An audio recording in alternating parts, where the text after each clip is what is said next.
Greetings, salutations, and hello everybody. Welcome to League Unlock. My name is Eric. As we move on, a few days removed from Week 1 action in the LCS and the LEC, we now have 2 games under our belt, which is plenty of material, plenty of footage and information to start making some incredible claims and overreactions. Today we're going over the top in the LCS and LEC based on these 2 games, just making sweeping statements about who the best is going to be, what the future is, how someone is fitting in with the team, because everybody knows 2 games is more than enough to be able to do that. So the name of the game today is Overreactions, and I'm going to continue to reiterate throughout this show that these are overreactions and not actual analytical outlooks on what we are about to say. But that being said, we are starting with Dignitas, who are,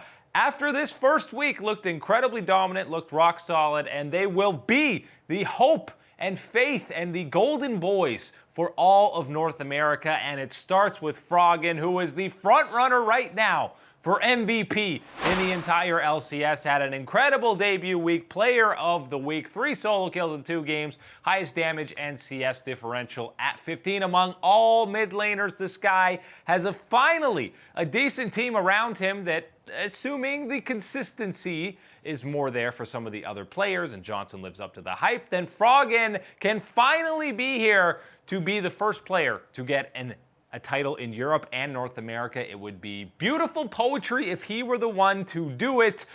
But this Dig roster, everybody knew how high the ceiling was, and the basement was extremely low as well. But after week 1, they look incredible. They're going right to the top. They are the main title contenders alongside Team Liquid.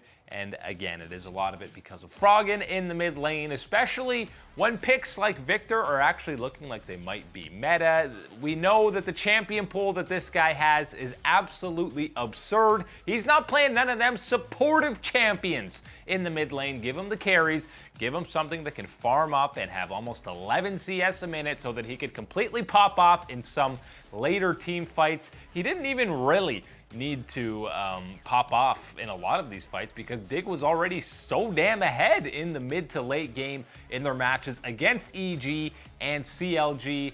No question in their wins this weekend. Of course, they'll be tested as the rest of the season goes on, but we're 1 week in and Dignitas is looking like they have the best chance at Worlds for North America this year. And it's not just because of Froggen. The dominant week 1 that they had was with HUNI not even really being involved whatsoever, which is why you have all the extra faith in this squad, because you haven't even seen HUNI have a pop-off performance yet. His numbers were incredibly lackluster in week 1, but the most impressive part for him is he didn't die, which we know has been an issue that has plagued him throughout his entire existence in North America. Even when he was on Immortals and when he was dumpstering and smurfing on everybody, he still had the higher end of deaths among top laners, but no deaths this week, and 3-0-6. That's across 2 games. That's why the kill participation is so low. A third of his team's kills, he just wasn't involved in a lot of it. He was doing well in the laning phase, played the Gangplank and the Renekton, and he was stomping through there, getting a sizable gold lead on the top side. He was just splitting a lot of the game or not involved in a lot of these fights, which is why the numbers are really not there, and which is why you should have even more confidence, excitement, and faith in this Dig roster, because this is pre-Rumble for HUNI, or pre-HUNI being able to completely take over some games like we saw at the play-in stage at Worlds, at the main stage in Worlds, and the entire second half of the summer split is when HUNI really stepped up for then Clutch Gaming, and we have not even seen close to that level yet, which means, oh my god, this Dig roster is only going to evolve and be even stronger. Johnson looked solid in his debut. This is the perfect roster for him, surrounded by a bunch of veterans to kind of help develop him. Afromu, we've seen him work and help make some of the best AD carries in North America look even better. Doublelift, Stixxay, and Cody Sun all had some of their best career years when they were playing alongside Afromu, so it is the perfect partnership for Johnson in his rookie split, the absolute rookie of the split, because right now he's the only one qualified. But Dig, things are looking fantastic, and it doesn't even go just within the LCS. The Academy squad that they had went a perfect 2-0 this weekend as well, and we're talking about developing young talent in the Academy League and giving minor regions the opportunity to prove themselves. No. That is not what Dignitas is doing. They're doing so well that you could throw this Academy squad in the LCS, and they are not bottom 2 by any means. They could maybe be top 8, maybe even hunting for a playoff spot. Maybe that's a bit of a stretch, but look at the scrim partners that this Dig roster is going to have, and the KDA was absolutely disgusting across the board from them in week 1. Acadian might even be getting LCS calls depending on how things work out for Grig, which is obviously no stranger or mystery to them. That's happened for a full year for them on TSM, but the fact that they have such capable backups in their Academy League and such a great scrim partner that they can have at any hour of the day because they're within the same organization, the ceiling is even higher than we anticipated for this in the preseason for this Dignitas roster, completely based off of week 1. These are your front runners to be a World Championship representative for North America in 2020, even though the spring split holds basically zero meaning towards actually qualifying to the World Championship. But based on the games we've seen, the Dig hype train is rolling full steam ahead. All it needed was them to completely leave the LCS, go under a full rebrand, come back with a new logo, and that would be the way that they return to the World Championship for the first time since Season 2.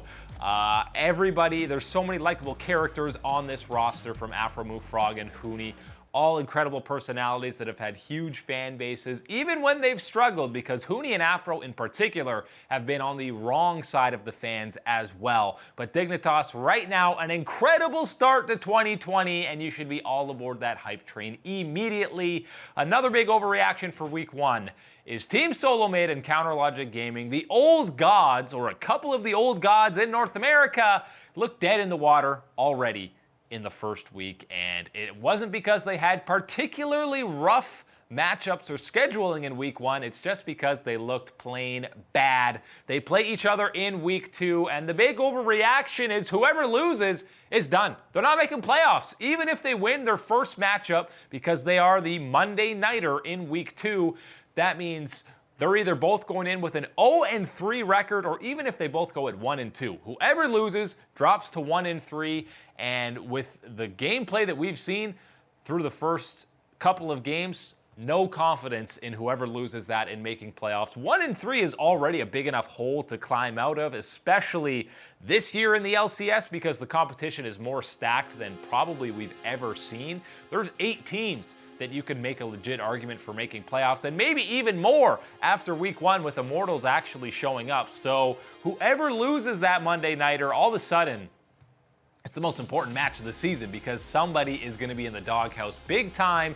There was so many issues with both of these squads. CLG, there's almost 0 positives that you could even go off of, so they need a complete switch of whatever happened in that first week. And this was when we were expecting to see Tuesday, so it would have been maybe okay, forgivable to go 0-2, but it was Crown who came in that mid lane and was supposed to be a big upgrade over Power of Evil. That was not the case. Team SOLOMID, you have the early game numbers. Everybody's talking about it. The best gold differential at 15. Well, that's almost a bigger negative that they are blowing these games when they're so far ahead at 15 minutes and they're so lost after 15. If something drastic doesn't change for them, well, then it's going to be more disaster for them. And can you imagine this TSM roster not making playoffs?